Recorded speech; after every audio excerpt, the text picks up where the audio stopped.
Friends, welcome to the Telugu kitchen. ఈరోజు మన కిచెన్లో వామాకులతో పకోడీ ఎలా చేసుకోవాలో చూపించబోతున్నాను. క్లైమేట్ చల్లగా ఉన్నప్పుడు మనకి వేడివేడిగా కారంగా ఏదైనా తినాలనిపిస్తుంది కదా. అలాంటి టైంలో ఇలా వామాకులు పకోడీ వేసుకోండి, చాలా బాగుంటుందండి. వామాకులతో పకోడీ ఎలా తయారు చేసుకోవాలో చూద్దాం. పావు కిలో వామాకుల్ని తీసుకొని వీటిని 2-3 సార్లు నీట్గా కడుక్కోవాలండి. ఇలా కడుక్కున్న తర్వాత ఈ ఆకుల్ని చిన్న చిన్న ముక్కలుగా కట్ చేసుకోవాలి. కట్ చేసుకున్న ఆకుల్ని సైడ్ పెట్టుకోండి. వేరొక బౌల్ తీసుకొని ఇందులో పావు కిలోలో సగం వరకు శనగపిండి వేసుకోవాలి. పకోడీ క్రిస్పీగా ఉండేందుకు 1 స్పూన్ బియ్యం పిండి వేసుకోవాలి. టేస్ట్కి సరిపడ్డ సాల్ట్, 1/2 టీ స్పూన్ వరకు కారం, చిటికెడు పసుపు, 1/2 teaspoon chaat masala, 1/2 teaspoon baking soda వేసుకోవాలి. చాట్ మసాలా, బేకింగ్ సోడా వేసుకోవడం వల్ల మనం బయట బండ్ల మీద తింటుంటాం కదా మెత్తని పకోడీ, అలా మెత్తగా చాలా టేస్ట్గా వస్తుంది. ఇలా వేసుకున్న ఇంగ్రీడియంట్స్ అన్నింటినీ ఒకసారి ఈ విధంగా కలుపుకోండి.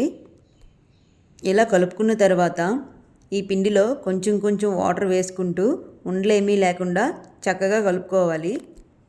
ఇందులో తురిమిన అల్లాన్ని 1 స్పూన్ వేసుకోండి. ఈ పిండిని ఉండలేమీ లేకుండా చక్కగా అన్నీ కలిసేటట్లు ఈ విధంగా కలుపుకోవాలి. బ్యాటర్ని ఇలా తిక్కుగా కలుపుకున్న తర్వాత మనం కట్ చేసుకున్న వామాకుల్ని ఇందులో వేసుకోవాలి. వీడియోలో చూపిస్తున్న విధంగా ఈ పిండంతా వామాకులకి చక్కగా పట్టేటట్లు కలుపుకోవాలి. ఇలా కలుపుకున్న తర్వాత స్టవ్ని వెలిగించుకొని ఒక ప్యాన్ పెట్టుకుని ఆయిల్ కూడా వేసుకోండి. ఆయిల్ బాగా హీట్ ఎక్కిన తర్వాత ఈ పకోడీ బ్యాటర్ని ఇలా చేత్తో చిదుముతూ వేసుకోవాలి. మంటని హై ఫ్లేమ్లో పెట్టి ఆయిల్ బాగా హీట్ ఎక్కిన తర్వాత పకోడీల్ని మనం ఇందులో వేసుకోవాలి. అలా కాకుండా మంటని మీడియం ఫ్లేమ్లో పెట్టి ఈ పకోడీని వేసుకున్నామంటే ఈ పకోడీ అంతా ఈ ఆయిల్ని చక్కగా పీల్చేస్తుందండి. అందుకనే మంటని ఎప్పుడైనా హై ఫ్లేమ్లో పెట్టి ఈ పకోడీల్ని మనం ఈ విధంగా చిదుముకోవాలి. ఇలా వేసుకున్న తర్వాత మంటని మీడియం ఫ్లేమ్లో పెట్టి ఫ్రై చేసుకోండి. ఇలా వేసుకున్న పకోడీల్ని ఒక గరిటెతో ఇలా టర్న్ చేసుకుంటూ మంచి కలర్ వచ్చేంత వరకు ఫ్రై చేసుకోండి. ఇలా ఫ్రై చేసుకున్న పకోడీని వేరే ప్లేట్లోకి వేసి సర్వ్ చేసుకోండి.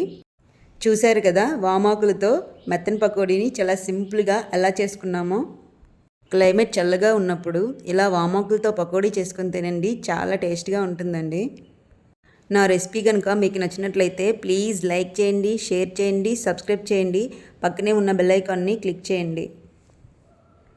మీరు కూడా ఈ చల్లగా ఉన్నప్పుడు ఒకసారి ట్రై చేయండి, ఎలా వచ్చిందో కామెంట్ చేయండి.